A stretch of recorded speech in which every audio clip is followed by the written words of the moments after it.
Aquel que en el trono está, está, a mi Señor, sea gloria, honra, poder y alabanza. Aquel que en el trono está. Hola, queridos hermanos y amigos. Esta es la 10ª lección de la serie de estudios titulado Divisiones Principales de la Biblia. Si usted gusta ver las anteriores lecciones que hemos dado, voy a dejar la relación de los estudios de las lecciones que hemos dado en la descripción. Así que usted va a poder acceder a todos los estudios. Muy bien. Recordemos que cuando estamos hablando de las divisiones principales de la Biblia, estamos refiriéndonos a las divisiones que encontramos en los libros de las Escrituras. Habíamos mencionado de que la Biblia se divide en dos partes principales, el Antiguo Testamento y el Nuevo Testamento.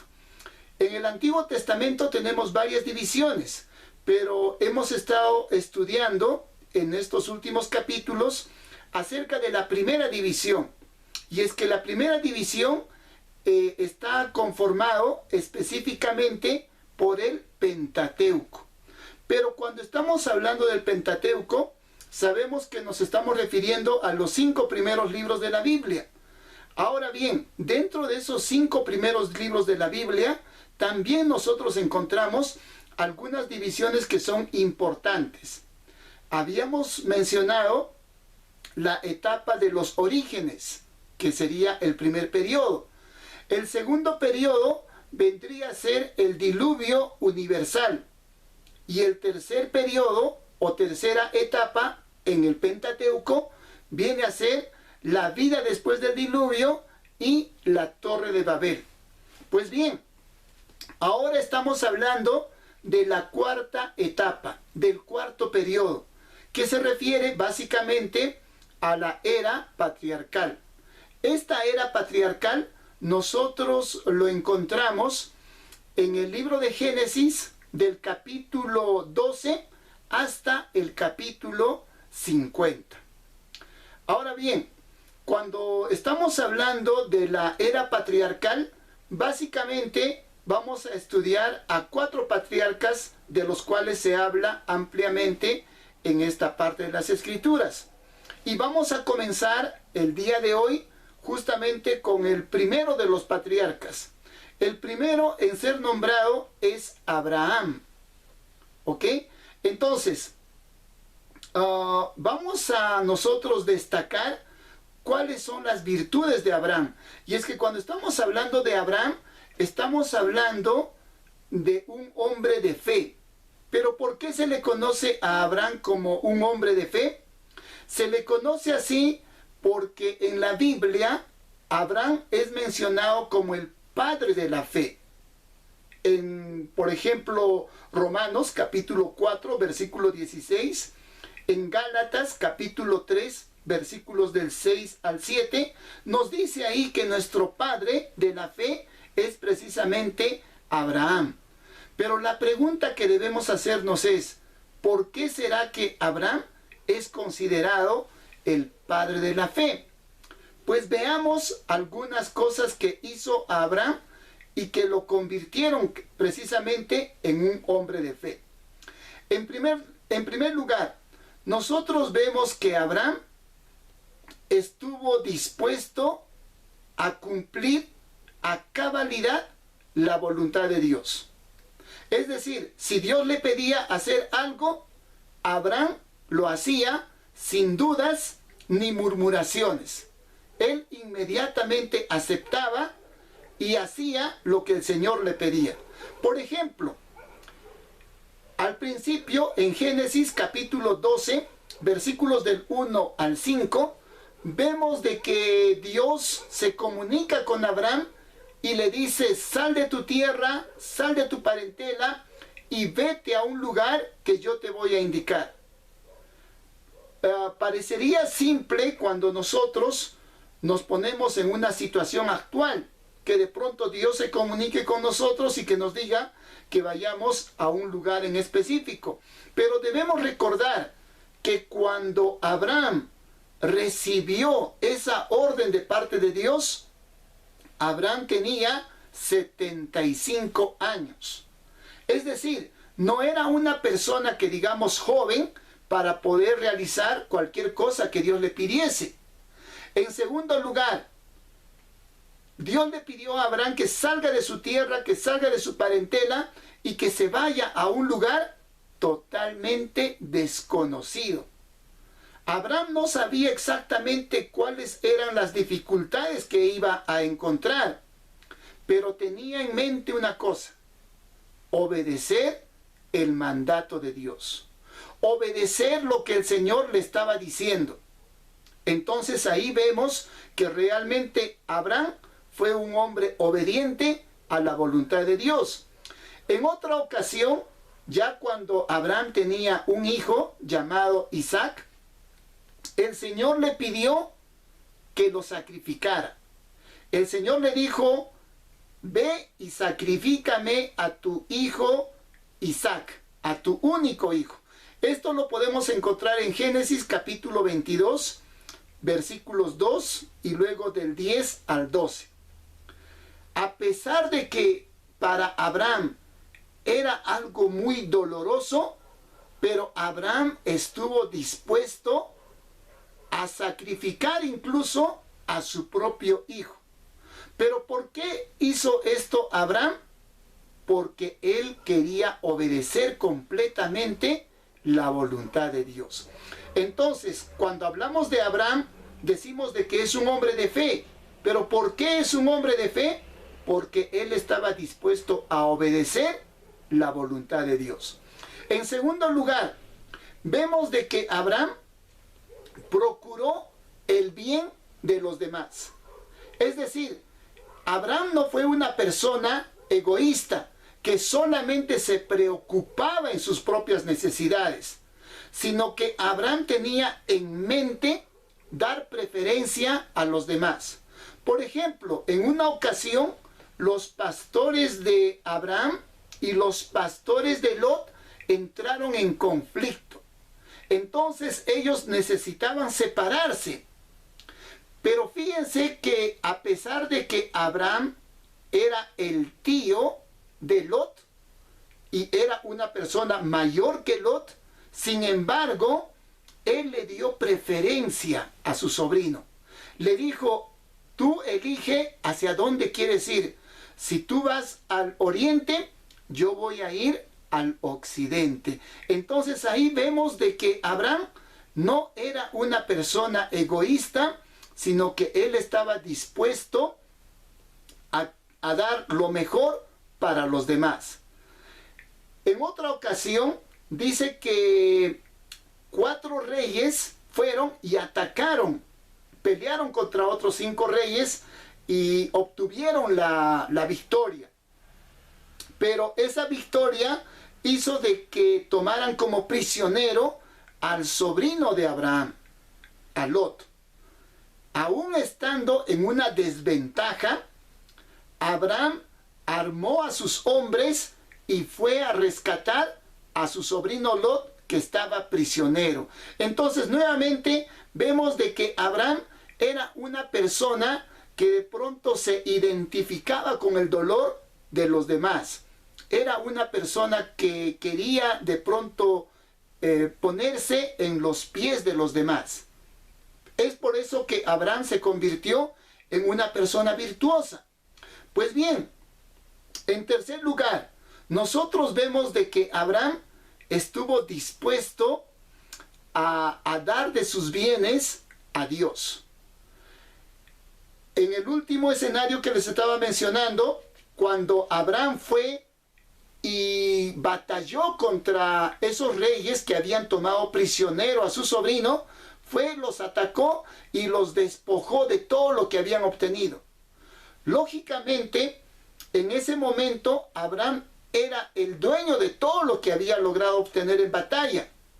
Pero sin embargo, la palabra del Señor nos dice en Génesis capítulo 14, versículos del 18 al 20, que Abraham le dio los diezmos de todo a Melquisedec, sacerdote del Dios Altísimo. Entonces, fíjense, a pesar de que Abraham pudo haberse quedado con todo el botín de guerra, pero sin embargo, él estaba dispuesto y él tenía el pensamiento de honrar con sus bienes a Dios.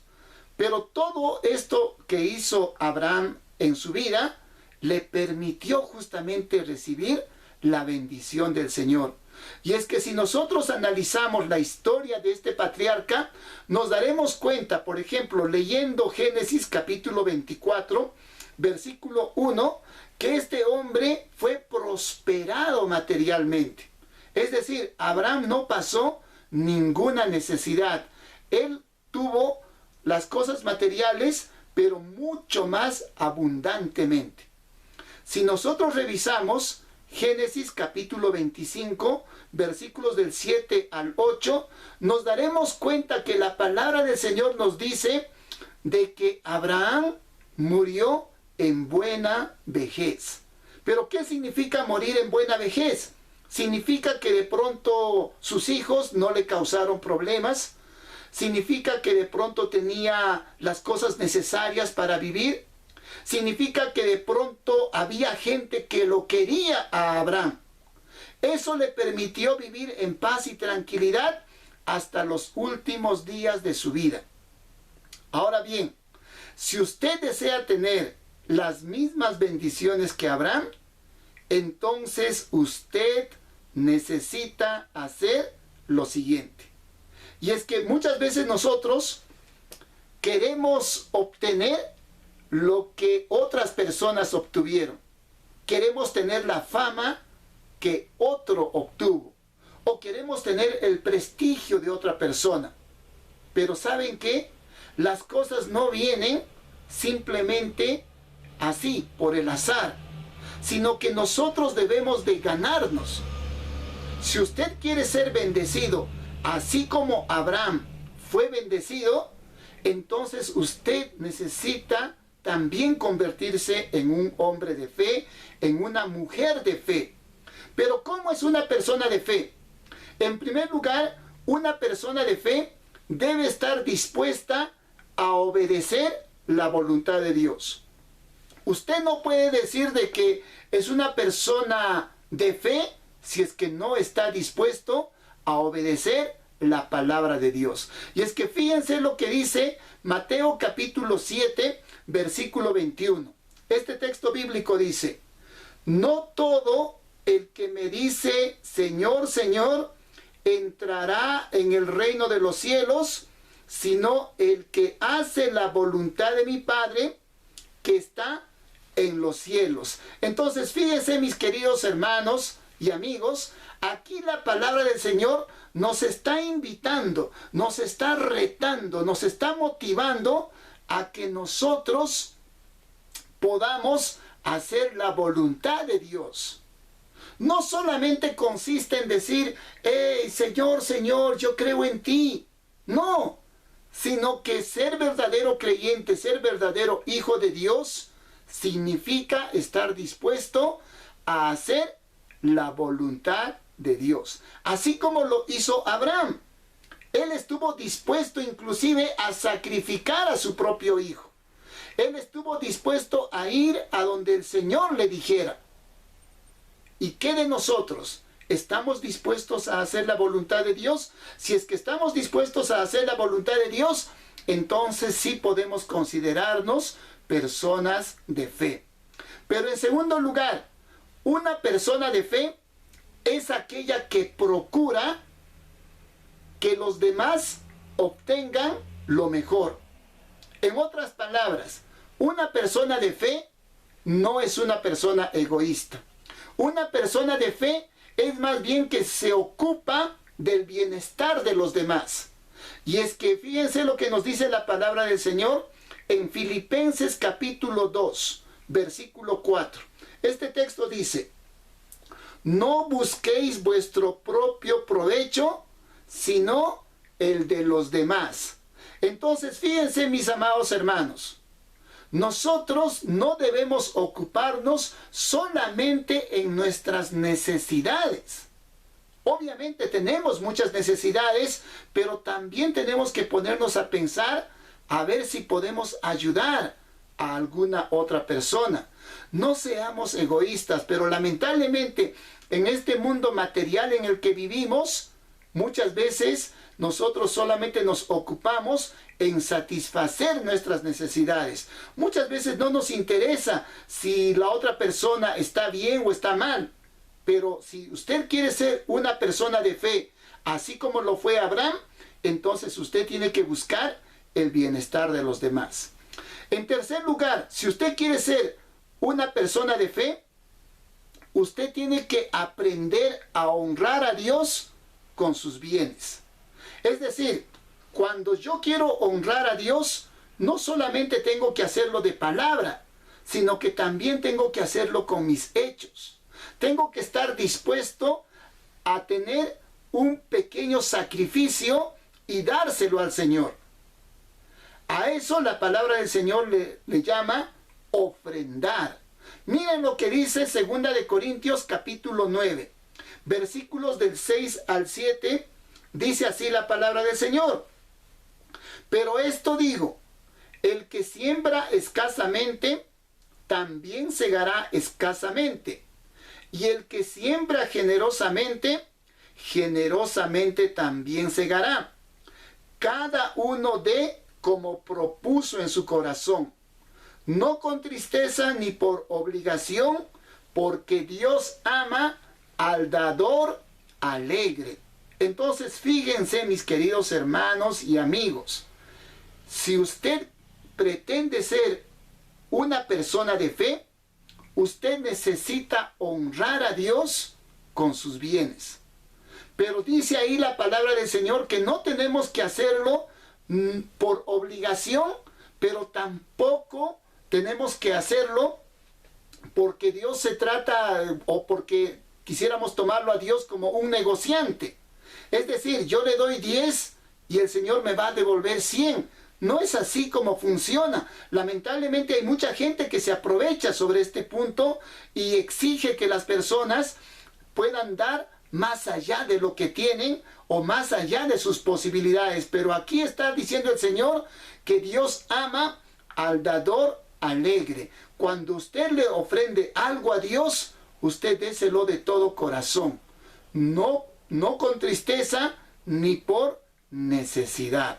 Entonces estamos viendo 3 características de una persona de fe. Ahora bien, ¿qué sucede si usted de pronto es una persona de fe? Así como lo fue Abraham, usted también va a ser una persona bendecida por el Señor. Recuerde usted las bendiciones que obtuvo nuestro padre Abraham. Dice que tuvo todas las cosas materiales que él necesitaba. Y dice que él murió en buena vejez. Es decir, murió en paz y tranquilidad. ¿Cuánta gente vemos hoy en día sufriendo lamentablemente porque sus hijos le traen problemas? Hay personas que tienen 60, 70 años y todavía viven atormentados con los problemas que le traen sus hijos o sus nietos. ¿Usted quisiera tener una vida de paz y tranquilidad? Entonces usted tiene que aprender a ser una persona de fe. Recuerde, una persona de fe está dispuesta a obedecer la voluntad de Dios. Una persona de fe está dispuesta a buscar el bienestar de los demás. Y en tercer lugar, una persona de fe es aquella que honra a Dios con sus bienes. Pero fíjense lo que usted va a recibir. Usted va a recibir bastantes bendiciones de parte de Dios. Y hay un texto bíblico que de alguna manera es uno de los favoritos que yo tengo. Es el Salmo capítulo 37, versículos del 25 al 26. Dice así este hermoso salmo: joven fui y he envejecido, y no he visto justo desamparado, ni a su descendencia que mendigue pan. En todo tiempo tiene misericordia y presta. Su descendencia es para bendición. Mire, mi querido hermano, este hermoso salmo. Está diciéndonos el salmista que él había envejecido. Pero durante toda su vida, a él no le tocó ver a una persona que sea justa o que sea temerosa de Dios y que de pronto esté desamparada. No existe ese tipo de personas. Las personas que son temerosas de Dios, las personas que son personas de fe, son aquellas que son bendecidas por nuestro Señor. Pero no solamente va a ser bendecido usted, sino que también va a ser bendecido incluso su familia, sus hijos. Van a tener paz, van a tener tranquilidad. Pero si es que usted realmente es una persona de fe. Realmente en la vida de Abraham nosotros encontramos enseñanzas preciosas. Y espero de todo corazón que esta lección le pueda ayudar a fortalecer su vida espiritual, pero también le ayude a usted a comprender más de la voluntad de nuestro Dios Todopoderoso. Que el amor de Dios esté con cada uno de ustedes. Aquel que en el trono está, a mi Señor, sea gloria, honra, poder y alabanza. Aquel que en el trono está, a mi Señor, sea gloria, honra, poder y alabanza. por siempre y siempre. Por siempre y siempre. Por siempre y siempre. Por siempre y siempre. Por siempre y siempre. Por siempre.